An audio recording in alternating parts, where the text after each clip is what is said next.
Hi, my name is John Messina, and I am the host of the show Hey Coach. And I'd like to welcome our guest today, Michael Stutskie, former athletic director at Sebastian River, now the director of the Treasure Coast Sports Commission. Welcome, Michael. Thanks, John. Glad to be back with you. I'm glad you're always back here. I know you came back from Indiana. Illinois. Illinois, I was close, up on the farm. After a brutal winter, yes, brutal on the farm. Brutal winter, and you're back here enjoying yourself in nice, sunny, rainy Florida. And rainy Florida, including the love bugs. Including the love bugs on your trip back, right? For sure. Okay. For sure. Michael, a little bit about your background. Sure. Well, I retired, as you know, a few years ago as the athletic director at Sebastian River High School. Opened the school in '94, and spent 27 years in the school district of Indian River County in education. And after retiring, we have a farm up in Princeton, Illinois, and so I retired to the farm, and get to come home. And my involvement with the Treasure Coast Sports Commission. I'm currently president of the Sports Commission, brings me back about 6 times a year, and so that's what I'm doing. Okay, and we'll get into the Sports Commission in a few minutes, but let's talk about your years at Sebastian. One of the things that I always admired about you weren't afraid to put new sports in, sports that a lot of other schools never put in or never even tried to put in. Let's talk about some of those sports. Sure. Absolutely. Well, I think we'll go back to 1995, 1996 when we put in girls lacrosse. Okay. And you were way, way ahead of everybody else. We were. We definitely were. I think that was the first time that some of my colleagues wondered, what was I thinking? Yes. So we did the lacrosse. We moved into the weightlifting early on. Right. Then we also moved into girls rugby and boys rugby. From there, I think it was always kind of fine-tuning. We started with bowling earlier than most. Right. And as you know, with your successful career in high school sports, it was always about the opportunities for young people and to get more young people involved. Rowing was another one that was big for us up at the C-54 Canal program that's had great success.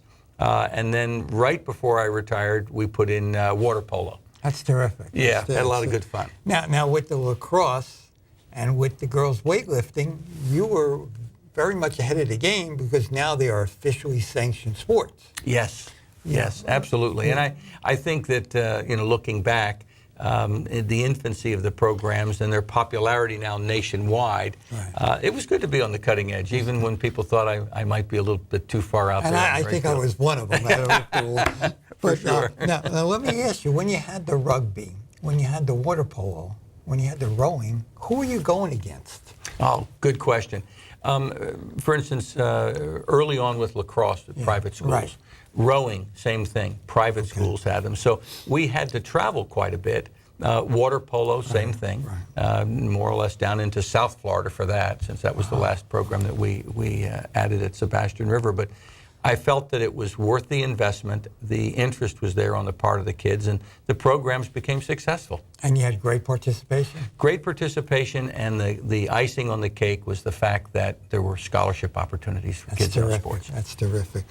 Now your role in your retirement is with the Treasure Coast Sports Commission. Can you talk a little bit about that? Sure. Well, the Sports Commission is celebrating its 20th anniversary, and I was a founding member of the commission. And over the years, our mission is to bring sporting events to the Treasure Coast for further economic development here on the Treasure Coast. And as you well know, because you were the individual that spearheaded it, you were in charge of state baseball a number of years ago. Right now, we're currently doing state softball up at the new recently Dodgertown to Jackie Robinson complex. But over the years, representing, our board is represented by members in St. Lucie, Martin, and Indian River County.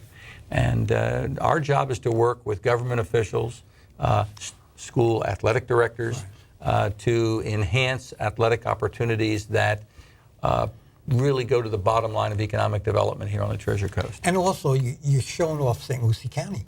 Oh, absolutely. Well, I remember with the baseball, talking to so many of the parents and the fans that came down to watch the games, over at the Met Stadium, how much they just loved this area, Most definitely. I think the Treasure Coast is just what it is. It's treasure, and people love to come here. Right. And with a number of events that have been held here, they've been quite successful. Right. And recently, and I think it's for the last 2 or 3 years, you have had an awards ceremony at the Sunrise Theater to celebrate the scholar athletes winners from each school. Can you explain a little bit Sure. about that? Absolutely. Actually, this is the 6th year. You may recall before both of us retired that we we gave the awards to the athletic directors, Right. and they did ceremonies at their school. Right. 4 years ago, we started at the Sunrise Theater Right. with a gala event with a keynote speaker.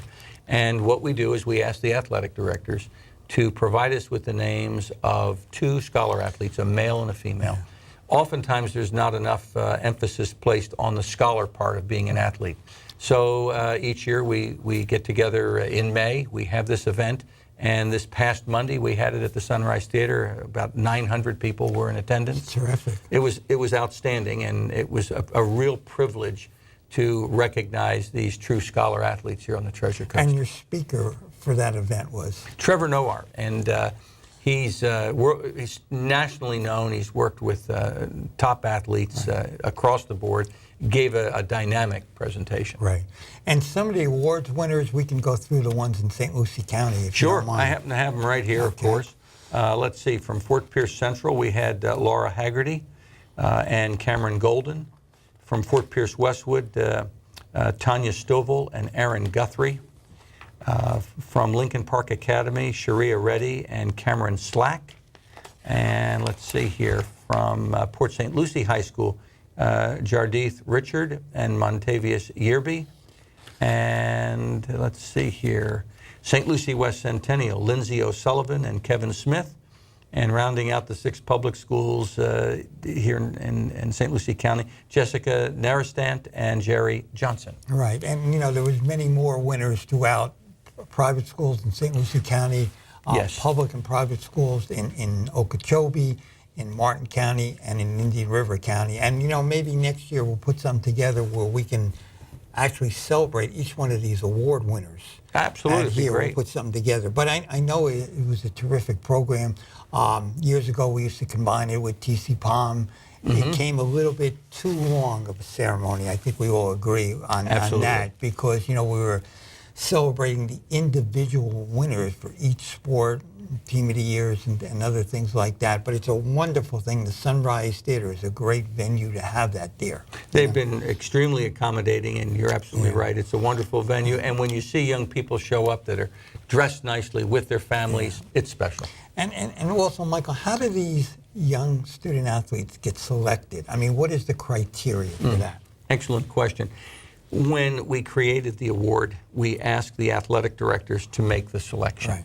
And we asked them to, because it's the Scholar Athlete Award, to look at the athletes within their program. They may not be the captain of an individual team. They may not be the star athlete of the team, but they are the individual that personifies what a scholar is all about. So the criteria, obviously, is the highest of GPAs, a multiple sport athlete, and someone who possesses the character qualities that an athletic director is proud to say that individual represents our school. Right, and again, I wish we had time to go through all of them.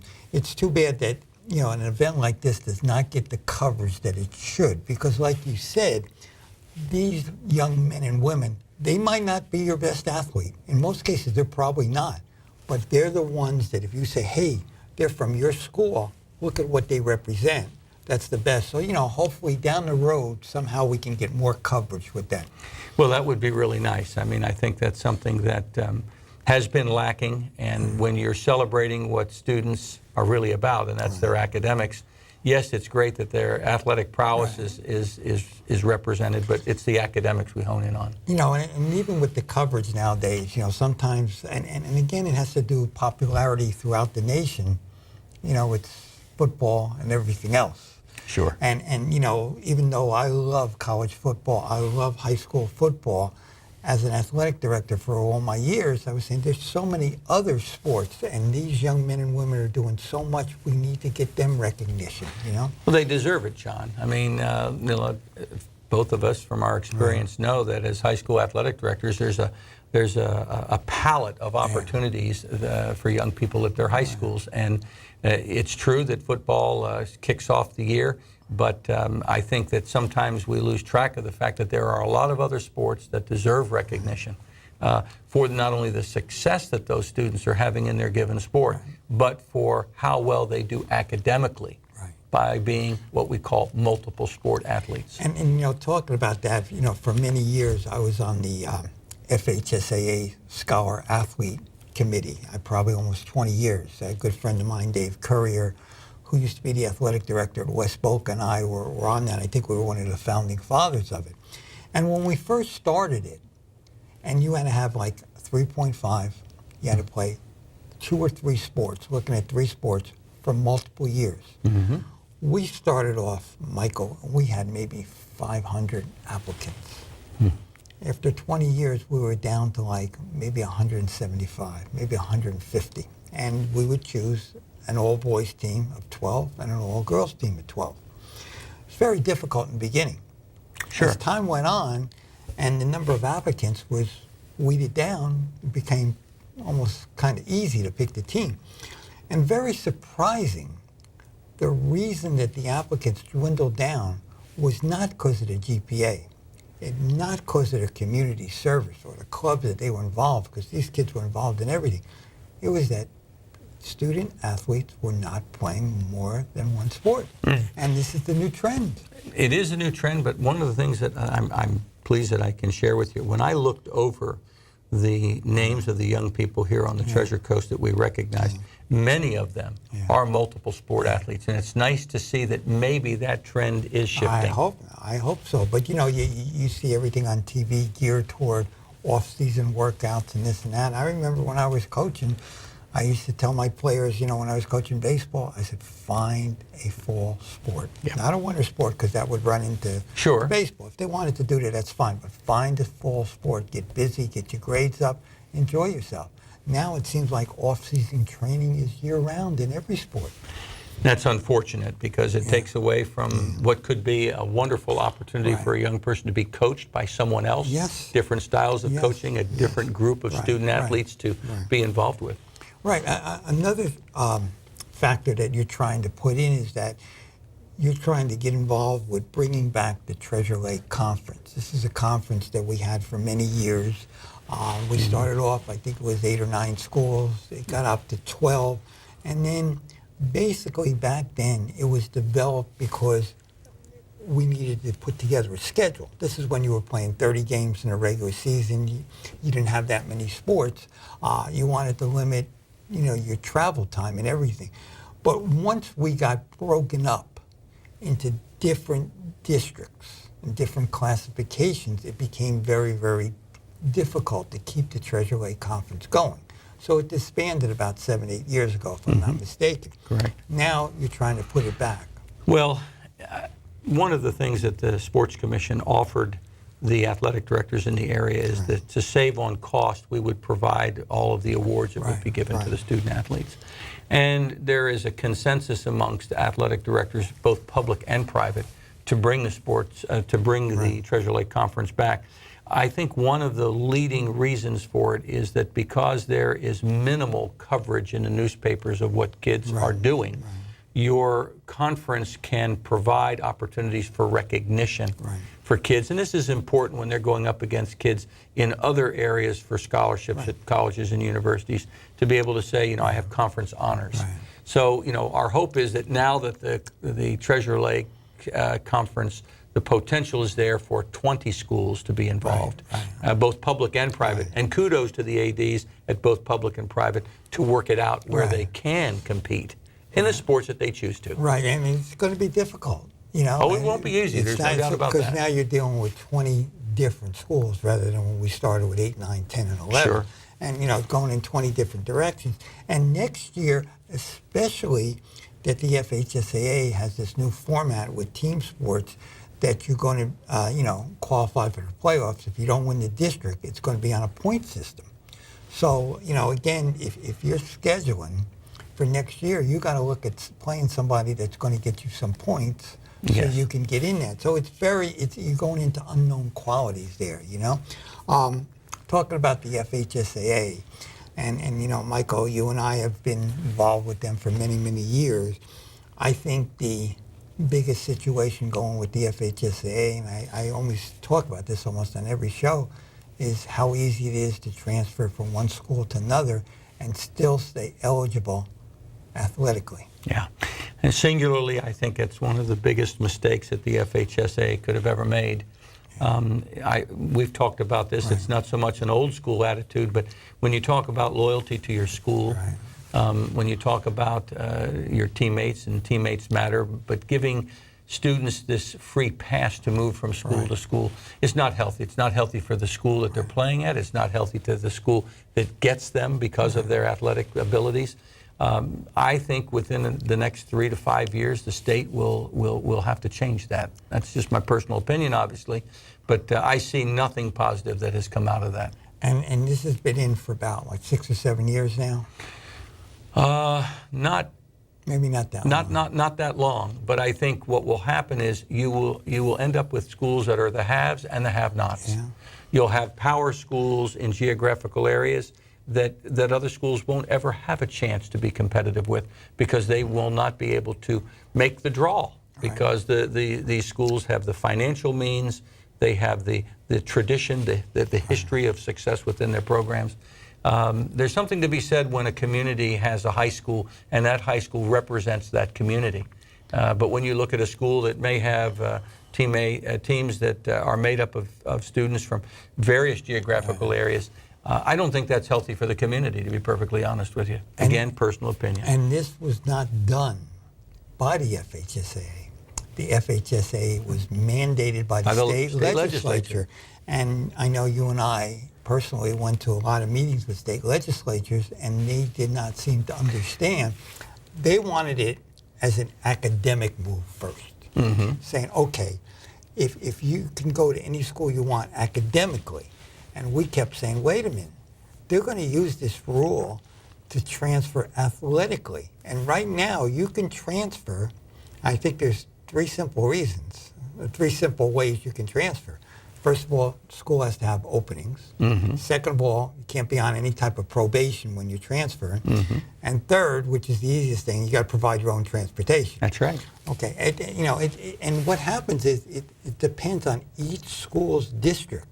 Are they covering this? Are they watching this? Because, like you said, you're going to have the haves and have-nots. And I kind of think a little bit different than you do. I think it's going to get worse before it gets better, because in individual sports, once parents realize, wait a minute, I need 2 tennis players, and we can win a state championship in doubles. Sure. I need 4 golfers. You know, football, baseball, basketball, you got to put a team together, okay? Of course, you're going to get stars. But in the individual sports, maybe we just put a small team together. Let's get 4 bowlers together and win the state title, And the problem is, I'm definitely not faulting parents because this is a rule. This is the way it goes. I mean, it gives parents a way to make decisions that they feel are in the best interest of their kids. But I think we lose the spirit of what interscholastic competition is all about. Yeah.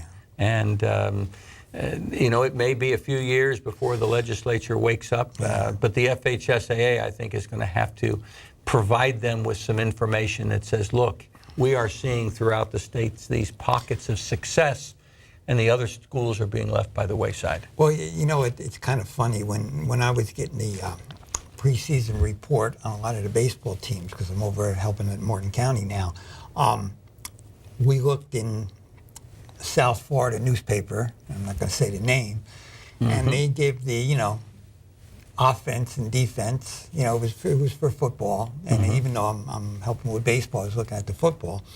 Offense, defense, players returning, and then the third column was transfers in. Yeah. I have never seen anything like that. And it wasn't like a few, it was like a lot. Sure. And it did, when it said newcomers, you look in there, well, newcomers is a senior, newcomers is a senior, newcomer is a junior. These are all transfers in. So where is it going to stop? That's the thing. It will be a while. There's no doubt about it. I do remember one time at Sebastian, we had a young man that earned a varsity letter at the school to the south of us and the school to the north of us. Yeah. He had 3 varsity letters from 3 high schools prior to his graduating from high school. Wow. And guess what? He never moved from the house that he was living in. Yeah. I mean, these are the things that happen, John. I was watching a high school football game on ESPN on a Friday night this year, and one of the top teams from California, and they were listing their players. 52 on the roster, 29 were transfers. Yeah. And this was one of the top 5 teams in the nation. So that's what it's coming to. And again, I remember when we talked to some of the legislatures, and one of them said, well, the Miami Heat has free agency, and you and I were just looking at each other shaking our head because you don't understand. I mean, there's good people out there, but there's people that's going to take advantage of every rule. Sure. And it's going to go around. Well, and we're not talking Miami Heat. We're talking local that's what we tried teenagers to say, is what we're talking about. And if sports truly is supposed to be fun, let it be fun at the high school that you're attending. Right. And another topic that I think you and I always discuss is that, we always wish, as teachers every year, they take classes to improve themselves, okay? I don't see that with the coaches. I really don't. I mean, I'm a big believer of a hands-on person. If you're going to teach somebody, I'm not going to teach it to a TV or to a video. I'm going to teach you where I'm talking to you, and you can ask me questions, and I can give you answers back.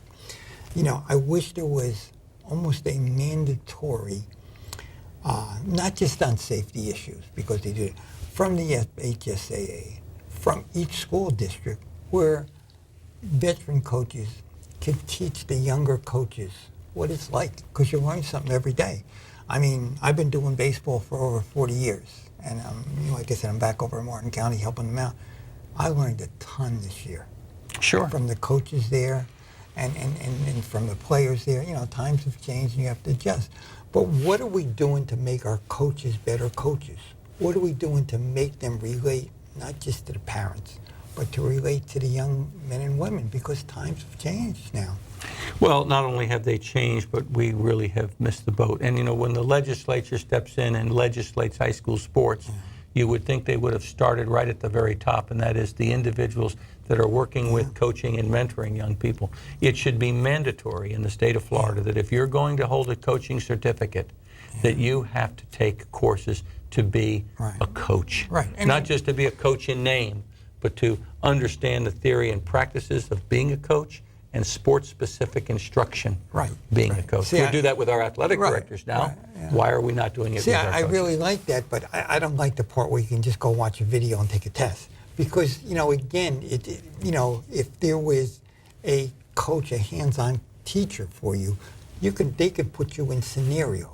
Sure. What are you going to do in this situation? What are you going to do in this situation? Well, the Q&A part of instruction, I think, is extremely important. You don't have that when they can just plug into the video or go to a webinar and say, okay, fine, I've taken sports specific to baseball. Okay.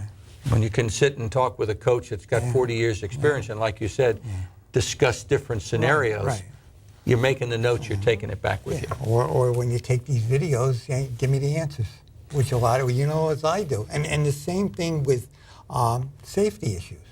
I know you have to watch a video now on dehydration. You have to watch a video now on concussions. But wouldn't it be a little bit better bringing a doctor in? And the doctor can go over different procedure or head trainers and stuff like that. Absolutely, John. Absolutely. I was real big when we hosted the state tournament. The coaches meeting.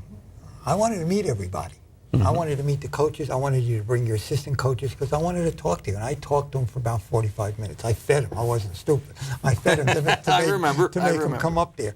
And everybody's saying, why don't you just do this online? I said, no, because I want to see what they're like. Now they have changed it and everything's online again, But, you want to be able to get feedback from them. What's working, what's not working, And if you're going to be a better coach, you're going to seek. Am I going to be a better coach by seeking answers from different people? Absolutely. Absolutely. But what do you think the future now is with the FHSAA? They are expanding maybe at a rapid pace that's maybe too quick. Well, I think that unfortunately, the legislature took and obviously it was intentional, took the teeth out of the FHSA. Yeah. There needs to be a governing body over high school sports in the state of Florida that has real impact. We have the National Federation of High Schools. They have a real impact over high school sports in this country. But on a state level, the FHSA deserves to get its teeth back. And the legislators, yes, no one can discount the importance of what legislators do. But when it comes to high school sports, who knows high school sports better than the FHSA? Let them govern the high school sports in the state. Right. I remember when we were talking to one of the legislators who was an absolutely brilliant person and he does wonders for the state of Florida, the questions that he was asking us about sports, and he was voting for this where you can go to any school you want. Yeah. We tried to explain to him, and it was going in one ear and out the other. And Went right over his head. Just like you said, he seemed like a wonderful man. He Absolutely. Great for him, but he wasn't versed in these things. And hopefully down the road maybe something can happen. Well, we can only be hopeful, that's for sure. And between the transfers and another thing I'm big on is that the seasons are overlapping so much that the kids that want to play 2 or 3 sports, they got to choose. That's true. They And that's not fair to kids. It's not fair to the kids. It's not fair to the kids. I mean, the seasons go so long now, and you think of football. And again, I love high school football. They play preseason. They play 10 regular season games. If you go all the way to the state finals, that's 16. How much the NFL play? 16. Okay? And then they're going into these bowl games. I'm going to play the state champion from Florida, is going to play state champion from Washington. That's 17. Okay? And now I know everybody doesn't play it, but that's still, most of the teams are playing 11, 12, 13 games. That's a college season. Well, John, we both remember what it was like when your fall season ended and there was a couple of weeks off. You had a week off. Gives the kids a chance to gives catch their breath. Give everybody a gives chance. everybody, school administrators, coaches. Right. And it worked back then. Yeah. I believe it can work again. Yeah. There has to be a willingness to say, look, we don't need to have kids playing as many games you don't as need they're that, playing. man. You don't need Not to prove your medal. Because they're so much into travel ball, they're so much into different Very sports, true. left and right. But Michael, I'd like to thank you again coming to our show as our time goes by real quick. Okay? Always a pleasure, John. And you're going to be sticking around for a while, or you're heading back to the farm? Heading back to the farm in another 10 days. Oh, wow, that's quick. That's quick and everything. But I want to thank you again, and thank you for coming, and thank everybody out there for another edition of Hey Coach.